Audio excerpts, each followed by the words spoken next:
एक बार एक professor class में गया और अपने हाथ में 2000 का नोट लेकर गया था। तो उसने आते ही पूछा कि आप में से किसको ये 2000 रुपये चाहिए। तो पूरी क्लास ने हाथ उठाया कि सर मुझे। फिर उसने उस नोट को मुट्ठी में पूरी तरह बंद कर दिया और पूछा कि अब किसे चाहिए। फिर से पूरी क्लास ने हाथ उठाया कि सर हमें। फिर उसने उस नोट को चेयर के नीचे दबा दिया और पूछा कि अब किसे चाहिए, और फिर से सबने हाथ उठाया कि हमें। फिर उसने कहा कि मैं आप सबको एक बहुत ज़रूरी लाइफ लेसन सिखाना चाहता हूँ। हम सब इस नोट की तरह हैं। इसे मैंने कितना दबाया, इसको चेयर के नीचे रखा तो इस पर धूल मिट्टी भी लग गई और काफ़ी इस पर सिलवट भी आ गए। मतलब अब ये नया नोट तो नहीं लग रहा, मगर अभी भी इसकी वैल्यू कम नहीं हुई। अभी भी आप लोग इसे मांग रहे हो। इसी तरह पहले आपके साथ क्या हुआ था, अब क्या हुआ है, इससे कभी आपकी वैल्यू कम नहीं हो सकती। तो खुद को कभी बहुत ज्यादा कम आंकने की कोशिश मत करो। आप सबकी एक अलग वैल्यू है और ये बहुत जरूरी है कि आप उसे जरूर समझें। और दोस्तों, कभी कभी आपको ये भूल जाना चाहिए कि आप कैसा फील कर रहे हो और ये सोचना चाहिए कि आप क्या डिजर्व करते हो। क्योंकि फील सिर्फ अभी की सिचुएशन को किया जा सकता है, पर अगर आपको मालूम हो कि आप क्या डिजर्व करते हो तो वाकई आप में एक पावर रहेगी। क्या आपको लगता है कि आप हर्ट होना डिजर्व करते हो? क्या आपको लगता है कि आप ये डिमोटिवेट होना डिजर्व करते हो? क्या आपको लगता है कि आप जो कर रहे हो उसमें आप अच्छे नहीं हो? क्या आपको लगता है कि आप किसी का इग्नोर करना डिजर्व करते हो?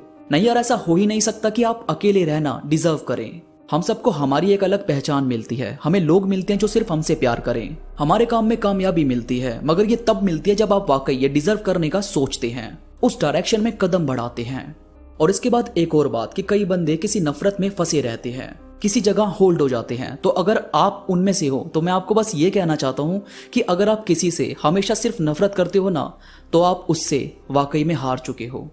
क्योंकि भाई, अगर आपको जीतना है ना तो उसे सोचना बंद करना होगा। उसके होने या ना होने से कोई फर्क नहीं पड़ने वाली चीज करनी होगी। पर जब आप किसी से नफरत करते हो ना, तो वो नफरत की वजह से आपके दिल से बेशक निकल जाता है, मगर आपके दिमाग में जरूर रहता है। और जब तक वो आपके दिमाग में रहेगा ना, तो आप एक जगह अटके रहोगे। इसीलिए उसे वहां से भी आजाद कर दो। आपको उसे बस माफ कर देना है। बेशक उससे कोई बात मत करो, उसके साथ मत रहो, पर उसे अब अपने दिमाग से भी निकाल दो। और इसके बाद है डर। दोस्तों, वो डर जो हम फेस नहीं करते ना, वो हमारी लिमिट बन जाता है।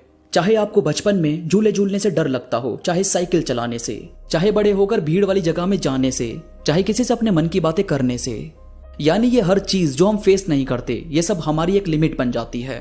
ऐसे बहुत बंदे होंगे जो बचपन में झूला झूलने से डरते होंगे और बाद में ये सेट हो गया कि वो झूला झूलेंगे ही नहीं। और ऐसे बहुत बंदे होंगे जो साइकिल चलाने से डरते होंगे, बाद में कोई गाड़ी कोई बाइक वो चला ही नहीं पाते या मन ही नहीं करता, क्योंकि अब तो लिमिट सेट हो गई ना। तो भाई, अपने फियर को फेस करना शुरू कर दो। अपने डर को अपनी लिमिट मत बनने दो और आप कर लोगे, इतना भरोसा जरूर करो। इसके बाद है मेच्योरिटी। मेच्योरिटी या मेच्योर होना ये नहीं है कि आप बड़ी बड़ी बातें करने लग जाते हो, बल्कि मेच्योरिटी ये होती है कि आप छोटी छोटी बातें समझने लग जाते हो। यानी बड़ी बातें तो कोई भी कर लेता है, मगर लोग अंडरस्टैंड नहीं करते। लोगों को बस बोलने से मतलब होता है कि मन में जो आया बस बोल दिया। लेकिन यार, कोई ऐसा बंदा जो आपकी बोली बात समझ सके, आपके फेस से जान पाए कि आप में कुछ तो बात दबी है, आपको रियलाइज करवा सके कि आपकी बातें कितनी अंडरस्टैंड कर रहा है, वो ये बनना बहुत जरूरी है। और यार, सक्सेसफुल लाइफ में और सेटिस्फाइड लाइफ में फर्क होता है। आप अपनी सक्सेस मेजर कर सकते हो कि आपको उसके जैसा बनना है या उसके जितना करना है, पर सेटिस्फेक्शन सिर्फ आपके माइंड, आपकी सोल और आपके मन के ऊपर डिपेंड करता है कि मुझे कोई लेना देना नहीं है कि लोग कैसे रह रहे हैं कैसे नहीं। मैं अपनी लाइफ में खुश हूं और मेरे लिए इतना काफी है। मैं मतलब अपनी लाइफ में जितना चाहता हूं उतना तो है मेरे पास। तो सक्सेसफुल बनना या ना बनना ये अलग बात